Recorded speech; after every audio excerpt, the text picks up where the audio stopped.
Hi hello welcome back to my YouTube channel. ಬರೀ ಇವತ್ತು ನಾನು ನನ್ನ ಫೇವ್ರೆಟ್ ಡಿಶ್ ಒಂದಿಗೆ ವಿಡಿಯೋನ ತಂದೀನಿ. ನನಗೆ ಮೀನು ಅಂದ್ರಂತೂ ಸಿಕ್ಕಾಪಟ್ಟೆ ಇಷ್ಟ, ಎಷ್ಟು ಇಷ್ಟ ಅಂದ್ರೆ ಅಷ್ಟು ಇಷ್ಟ ರೀ. ಹಾಗಾಗಿ ಇವತ್ತು ನಮ್ಮ ಮನೆ ಹತ್ರ ಮಾರ್ಕೊಂಡು ಬಂದಿದ್ದರು ಈ ಮೀನನ್ನು. ಇವಾಗ ಈ ಫಿಶ್ ಫ್ರೈನ ಹೇಗೆ ಮಾಡ್ತೀವಿ ಅಂತ ಈ ವಿಡಿಯೋ ಮೂಲಕ ತೋರಿಸ್ತೀನಿ ಬರ್ರಿ. ಮತ್ತು ನೋಡ್ರಿ, ಫುಲ್ ಅಂತೂ ಬ್ಯಾಸ್ಗಿ, ಕತ್ಲಾದರೂ ಬೆವರು, ಬೆಳಕಾದರೂ ಬೆವರು, ಸಿಕ್ಕಾಪಟ್ಟೆ ಬೆವ್ರಿ. ಬರೀ ಇವಾಗ ನೋಡ್ರಿ, ನಾವು ಇದು ಹೊಳಿ ಮೀನು ಅಂತಾರ. ಈ ಹೊಳಿ ಮೀನ ರೀ, ಇದು ಪಾಪ್ಲೆಟ್ ಮೀನು ಅಂತಲೂ ಹೇಳ್ತಾರೆ ಇದಕ್ಕೆ. ನೋಡ್ರಿ, ನಾನಂತೂ ಸುಮಾರು ದಿನ ಆಗಿತ್ತು ಮೀನ ತಿಂದಿರಲಿಲ್ಲ. ಹಾಗಾಗಿ ಇವತ್ತು ನಮ್ಮ ಮನೆ ಹತ್ರ ಹೊಳೆ ಮೀನು ಮಾರ್ಕೊಂಡು ಬಂದಿದ್ದರು. ನಾನು ಆಲ್ಮೋಸ್ಟು ಮ್ಯಾಂಗ್ಳೂರಲ್ಲಿದ್ದಾಗ ನಾನು ಸಿಕ್ಕಾಪಟ್ಟೆ ಮೀನನ್ನ ತಿಂದೀನಿ ರೀ. ಎಲ್ಲ ಥರದ ಮೀನು ನಾನು ತಿಂದೀನಿ. ಹಾಗಾಗಿ ಇಲ್ಲಿ ಬಂದಮೇಲೆ, ನಮ್ಮ ಊರಿಗೆ ಬಂದಮೇಲೆ ನನಗಂತೂ ಮೀನು ತಿನ್ನೋದಂತೂ ಅಪರೂಪಕ್ಕೆ ಆಗಿಬಿಟ್ಟಿತ್ತು. ಮೀನು ಸಿಗೋದೇ ಅಪರೂಪ ಆಗಿತ್ತು. ಹಾಗಾಗಿ ಇವತ್ತು ನಮ್ಮ ಮನೆ ಹತ್ರ ಮೀನು ಮಾರ್ಕೊಂಡು ಬಂದಿದ್ರು. ಇದನ್ನು ಸ್ವಚ್ಛವಾಗಿ ಕ್ಲೀನ್ ಮಾಡ್ಕೊಂಡಿವ್ರಿ. ಮತ್ತು ನೋಡಿರಿ, ಅದಕ್ಕೆ ಏನೆಲ್ಲ ನಾವು ಇಂಗ್ರೀಡಿಯೆಂಟ್ಸ್ನ ಆ್ಯಡ್ ಮಾಡ್ತೀವಿ ಅಂತ ಇಲ್ಲಿ ತೋರಿಸ್ತೀನಿ ನೋಡಿರಿ. ಇದು ಅಚ್ಚ ಖಾರದ ಪುಡಿ, ನಮ್ಮ ಹಳ್ಳಿ ಸೈಡ್ ಕೊಟ್ಟಿರೋದಂಥದ್ದು. ಇದು ಶುಂಠಿ ಬೆಳ್ಳುಳ್ಳಿ ಪೇಸ್ಟ್, ಇದನ್ನು ನಾವು ಮನೆಯಲ್ಲೇ ಜಜ್ಜೀವಿ. ಹಾಗೆ ಇದು ಕಟಾವು ಮಸಾಲ, ಮತ್ತು ಅದಕ್ಕೆ ರುಚಿಗೆ ತಕ್ಕಷ್ಟು ಉಪ್ಪು, ಮತ್ತು ಒಂದು ಅರಿಶಿನ ಹುಡಿ ಸ್ವಲ್ಪ ಚಿಟಿಕೆ ಅಷ್ಟು. ಮತ್ತು ಇದನ್ನು ನೋಡಿರಿ, ಮೊಟ್ಟೆ ತೊಗೊಂಡಿವಿ ನಾವು. ರುಚಿಗೆ ತಕ್ಕಷ್ಟು ಉಪ್ಪು ಅಂತ ಹೇಳ್ತೀನಲ್ರಿ, ಯಾಕಂದರೆ ಇದು ಹೊಳೆ ಮೀನು ರೀ. ಹೊಳೆ ಮೀನು ಒಂದು ಸ್ವಲ್ಪ, ಹೊಳೆ ಮೀನಾಗಲಿ ಕೆರೆ ಮೀನಾಗಲಿ ಸಿಕ್ಕಾಪಟ್ಟೆ ಸಪ್ಪೆ ಇರ್ತಾವ್ರಿ. ಹಾಗಾಗಿ ನಾವು ಇಲ್ಲೊಂದು ಸ್ವಲ್ಪ ಉಪ್ಪು ಹಾಗೆ ಖಾರನ ಜಾಸ್ತಿ ಆ್ಯಡ್ ಮಾಡಕತ್ತೀವಿ. ಇಲ್ಲಾದರೆ ಮೀನು ಫುಲ್ ಸಪ್ಪೆ ಸಪ್ಪೆ. ಯಾಕಂದರೆ ಹೊಳೆ ಮೀನು ಬೀಚ್, ಇದು ಸಮುದ್ರದ್ದು ಮೀನೆಲ್ಲ ಉಪ್ಪಿರುತ್ತೆ, ಜಾಸ್ತಿ ಉಪ್ಪನ್ನ ಆ್ಯಡ್ ಮಾಡೋ ಅವಶ್ಯಕತೆ ಇಲ್ಲ. ಬಟ್ ಇದು ಹೊಳೆ ಮೀನು, ಕೆರೆ ಮೀನು ಇರೋದ್ರಿಂದ ಅವು ಫುಲ್ ಸಪ್ಪೆ ಇರ್ತಾವೆ. ಆ ಕಾರಣಕ್ಕೋಸ್ಕರ ನಾವು ಸ್ವಲ್ಪ ಉಪ್ಪು ಹಾಗೆ ಖಾರನ ಜಾಸ್ತಿನೇ ಆ್ಯಡ್ ಮಾಡೀವಿ. ಮತ್ತು ನೋಡಿರಿ, ಇದನ್ನು ಮೊಟ್ಟೆ ಹಾಕಿ ಸರಿಯಾಗಿ ಮಿಕ್ಸ್ ಮಾಡಕತ್ತಾರ ನಮ್ಮ ಅಕ್ಕರು. ಆಲ್ಮೋಸ್ಟ್ ನನ್ನ ವಿಡಿಯೋದಲ್ಲಿ ಇತ್ತೀಚೆಗೆ ನಮ್ಮ ಅಕ್ಕವರೇ ಕಾಣಿಸ್ಕೊತಾ ಇದ್ದಾರೆ. ಯಾಕಂದರೆ ನನಗೆ ನಮ್ಮ ಅಕ್ಕವರು ಫುಲ್ ಸಪೋರ್ಟಿವ್ ಆಗಿದ್ದಾರೆ ನನ್ನ ವೀಡಿಯೋಗೆ. ಮತ್ತು ನೋಡಿರಿ, ನನ್ನ ಫೋನ್ನ ನಾನು ಹಿಡ್ಕೊಂಡು ವೀಡಿಯೋನ ಮಾಡ್ತಿರ್ತೀನಿ. ಹಾಗೆ ನಮ್ಮ ಅಕ್ಕವರು ಅದಕ್ಕೆ ಏನೆಲ್ಲ ಇಂಗ್ರೀಡಿಯೆಂಟ್ಸ್ ಬೇಕು ಅದನ್ನೆಲ್ಲ ತಯಾರಿ ಅವ್ರು ಮಾಡ್ಕೋತಾರೆ. ನಾನು ಸ್ವಲ್ಪ ಸ್ವಲ್ಪ ಹೆಲ್ಪ್ ಹಾಕೀನಿ ರೀ. ಇದು ಮೀನೆಲ್ಲ ಕ್ಲೀನ್ ಮಾಡುವಾಗ ನಾನು ಹೆಲ್ಪ್ ಆಗೀನಿ. ಇವಾಗ ನೋಡಿರಿ, ಈ ಮೀನನ್ನು ನಾವು ಸೈಡಿಗೆ ಕಟ್ ಮಾಡ್ಕೊಂಡಿವಿ. ಯಾಕಂದರೆ ಈ ಮೀನು ಸ್ವಲ್ಪ 3 ಭಾಗ ಸ್ವಲ್ಪ ಸ್ವಲ್ಪ ಕಟ್ ಮಾಡ್ಕೊಂಡಿವಿ. ಯಾಕಂದರೆ ಖಾರ ಉಪ್ಪು ಸರಿಯಾಗಿ ಹೀರ್ಕೊಳ್ಳುತ್ತಾ.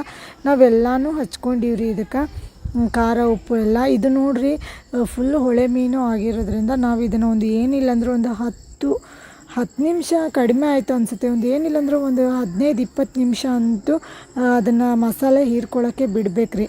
ಇಲ್ಲಾಂದರೆ ಫುಲ್ ಮೀನು ಸಪ್ಪೆ ಸಪ್ಪೆ ಇರುತ್ತೆ. ನಾವು ಇವಾಗ ಎಲ್ಲ ಖಾರ ಉಪ್ಪು ಎಲ್ಲ ಹಚ್ಚಿ ಇದನ್ನು ಏನಿಲ್ಲ ಅಂದ್ರೆ 10 ನಿಮಿಷ ಬಿಟ್ಟಿವ್ರಿ ಸಾಕಂತೇಳಿ. ಯಾಕಂದರೆ ಟೈಮ್ ಆಗಿತ್ತು ಆಲ್ರೆಡಿ, ನಮಗೂ ಊಟಕ್ಕೂ ಲೇಟ್ ಆಗಿತ್ತು. ಈ ಮೀನು ಕ್ಲೀನ್ ಮಾಡುವಾಗಲೇ ಸುಮಾರು ಹೊತ್ತು ಆಗಿಬಿಟ್ಟಿತ್ತು. ಹಾಗಾಗಿ ಇಲ್ಲಿ ನೋಡಿರಿ, ಇವಾಗ ನಮ್ಮ ಅಕ್ಕ ಇವಾಗ ತವ ಇಟ್ಟು ಅದಕ್ಕೆ ಎಣ್ಣೆ ಹಾಕಿ ಫ್ರೈ ಮಾಡಕತ್ತಾಳೆ. ಇಲ್ಲೇ ನೋಡಿರಿ, ನಾವು ಫಿಶ್ ತವ ಫ್ರೈ ಮಾಡಕತ್ತೀವಿ. ಇದಕ್ಕೆ ನಾವು ಜಾಸ್ತಿ ಎಣ್ಣೆನ ಆ್ಯಡ್ ಮಾಡ್ತಾಯಿಲ್ಲ. ಅದಕ್ಕೆ ಎಷ್ಟು ಬೇಕೋ ಫ್ರೈ ಮಾಡೋಕ್ಕೆ ಅಷ್ಟೇ ಎಣ್ಣೆನ, ಸ್ವಲ್ಪ ಎಣ್ಣೆ ಹಾಕ್ಯಾರ. ಎಣ್ಣೆ ಹಾಕಿ ಅದನ್ನು ಫ್ರೈ ಮಾಡ್ಕೊಳಕತ್ತಾರ. ಮತ್ತು ನೋಡ್ರಿ, ನಾವು ಇದನ್ನು ಒಲೆಯಲ್ಲೇ ಮಾಡಕತ್ತೀವಿ ರೀ, ಗ್ಯಾಸಲ್ಲಿ ಮಾಡ್ತಾ ಇಲ್ಲ. ಒಲೆಯಲ್ಲಿ ಕೂಡ ಸ್ವಲ್ಪ ನಾವು ಕಡಿಮೆ ಉರಿಯಲ್ಲಿ ಬೇಯಿಸ್ತಾ ಇದ್ದೀವಿ. ಇಲ್ಲಿ ನೋಡ್ರಿ, ನಮ್ಮ ಅಕ್ಕ ನಂಗೆ ಫುಲ್ ಸಪೋರ್ಟಿವ್ ಆಗಿದ್ದಾರೆ. ಬಟ್ ವಿಡಿಯೋ ಮಾಡ್ತೀನಿ ಅಂದಾಗ ಅವರಂತೂ ಫುಲ್ ನಾಚ್ಕೋತಾರೆ. ನನ್ನನ್ನಂತೂ ವಿಡಿಯೋ ಮಾಡೋಕ್ಕೆ ಹೋಗ್ಬೇಡ, ನೀನು ವಿಡಿಯೋ ಮಾಡ್ಕೊ, ನಿನಗೆ ಸಪೋರ್ಟ್ ಮಾಡ್ತೀನಿ, ಬಟ್ ನನ್ನನ್ನಂತೂ ವಿಡಿಯೋದಲ್ಲಿ ತೋರಿಸ್ಬೇಡ ಅಂತ ಹೇಳ್ತಾರೆ. ಇಲ್ಲಿ ನಮ್ಮ ಬೇಬಿ ಬಟ್ಲು ಐತಿ. ಬೇಬಿ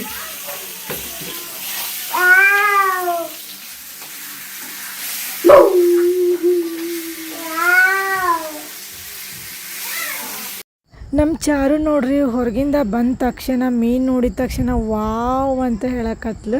ಆಕೆಗೂ ಮೀನಂದ್ರೆ ಸಿಕ್ಕಾಪಟ್ಟೆ ಇಷ್ಟ ರೀ. ಅವರು ಮ್ಯಾಂಗ್ಳೂರಲ್ಲೇ ಇರೋದು. ಹಾಗಾಗಿ ಚಾರುಗೂ ಕೂಡ ಮೀನಂದ್ರೆ ಸಿಕ್ಕಾಪಟ್ಟೆ ಇಷ್ಟ.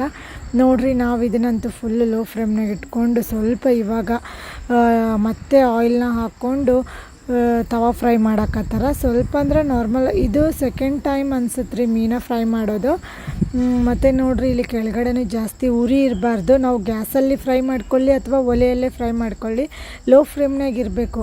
ಏನಕ್ಕಂದ್ರೆ ಒಳಗಡೆ ಮಾಂಸ ಎಲ್ಲ ಸರಿಯಾಗಿ ಬೆಂದಿರಲ್ಲ. ಆ ಕಾರಣಕ್ಕೋಸ್ಕರ ನಾವಂತೂ ಇಲ್ಲಿ ಫುಲ್ಲು ಲೋ ಫ್ಲೇಮ್ ಅಂತ ಅನ್ಬೋದು. ಒಲೆ ಕೂಡ ಉರಿ ಏನಿಲ್ಲ, ಬರೀ ಕೆಂಡ ಐತ್ರಿ. ಕೆಂಡದಾಗ ನಾವು ಮೀನು ಫ್ರೈ ಮಾಡ್ಕೊಳಕತ್ತೀವಿ. ನೋಡ್ರಿ ಚೆನ್ನಾಗಿ ನೀಟಾಗಿ ಫ್ರೈ ಆಗೈತಿ. ವಾವ್, ನನಗಂತೂ ಮೀನಂದರೆ ಸಿಕ್ಕಾಪಟ್ಟೆ ಇಷ್ಟ ಇರೋದ್ರಿಂದ ನನಗಂತೂ ಯಾವಾಗ ತಿಂತೀನೋ ಏನಂತ ಅನ್ನಿಸ್ಬಿಟ್ಟಿತ್ತು ರೀ. ಅದು ಅಲ್ಲದೆ ನನಗೆ ಮೀನು ಮಂಗಳೂರಲ್ಲಿ ತಿಂದು ತಿಂದು ತಿಂದು ಸಿಕ್ಕಾಪಟ್ಟೆ ಅಭ್ಯಾಸ ಆಗಿಬಿಟ್ಟಿದೆ. ನಮ್ಮ ಅಕ್ಕ ಇವಾಗ ತೆಗ್ಯಾಕತ್ತಾರೆ, ಮತ್ತು ಮಕ್ಕಳು ಕೂಡ ಕಾಯಕತ್ತಾರ. ಇದರಲ್ಲಿ ಮಕ್ಕಳಿಗೆ 4 ಜನ ಮಕ್ಳು ಅದಾರ, ಹಾಗೆ ನನಗೊಂದು. ಎಲ್ಲರೂ ಒಂದೊಂದು ತೊಗೊಂಡು ಇವಾಗ ಟೇಸ್ಟ್ ಮಾಡ್ತೀವಿ ರೀ. ನೋಡಿರಿ ಎಷ್ಟು ಚೆನ್ನಾಗಿ ಫ್ರೈ ಆಗ್ಯಾವು. ಇದು ಹೊಳೆ ಮೀನು ಆಗಿರೋದ್ರಿಂದ ಇದನ್ನು ಈ ಥರ ಅದರ ಹೊಟ್ಟೆ ಭಾಗನ ಸ್ವಲ್ಪ ಮಧ್ಯದಲ್ಲಿ ಕಟ್ ಮಾಡ್ಕೋಬೇಕು. ಯಾವುದೇ ಮೀನಾಗಲಿ ಮಧ್ಯದಲ್ಲಿ ಕಟ್ ಮಾಡ್ಕೋತಾರೆ. ಇದಕ್ಕೆ ಸ್ವಲ್ಪ ಖಾರ ಉಪ್ಪು ಜಾಸ್ತಿನೇ ಹಾಕಬೇಕು. ಹಾಗಾಗಿ ನಾವು ಖಾರ ಉಪ್ಪು ಜಾಸ್ತಿನೇ ಹಾಕಿವ್ರಿ. ನೋಡಿರಿ ಎಷ್ಟು ಚೆನ್ನಾಗಿ ಕಾಣಕತ್ತೈತಿ. ನನಗಂತೂ ಅಯ್ಯೋ ದೇವ, ನಾನು ವೀಡಿಯೋ ಮಾಡೋದು ನೋಡಿ ಮಕ್ಕಳೆಲ್ಲ ಚಿಕ್ಕ ಸಾಕು ಬಿಡು, ನೀ ಏನು ವೀಡಿಯೋ ಮಾಡ್ತೀವಿ ಅಂತೇಳಿ ಅನ್ನಕತ್ತಿದ್ರು. ನನಗೂ ಕೂಡ ಬಾಯಲ್ಲಿ ನೀರು ಬರಕತ್ತವ್ರಿ. ಬರ್ರಿ ಇವಾಗ ಇದನ್ನು ಟೇಸ್ಟ್ ಮಾಡೋಣ ಹೆಂಗೈತಿ ಅಂಥೇಳಿ.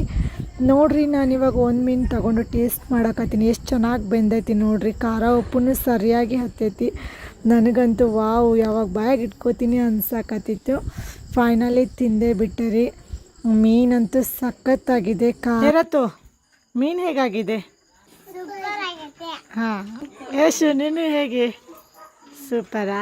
ಚಾರಮ್ಮು ಹೇಗಾಗಿದೆ? ಹಾಂ, ಆಕಿ ನೋಡಿ ಹಂಗೆ ಮಾಡ್ತಾವೆ ಬೆಸ್ಟ್. ಫೈನಲಿ ನಂದಂತೂ ಊಟ ಐತಿ. ಇಲ್ಲಿ ನಮ್ಮ ಅಕ್ಕ ಅಮ್ಮ ಎಲ್ಲರೂ ಊಟ ಮಾಡಾಕತ್ತಾರ.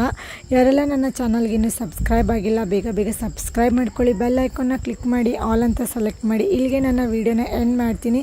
ಬಾಯ್ ಬಾಯ್, ಗುಡ್ ನೈಟ್.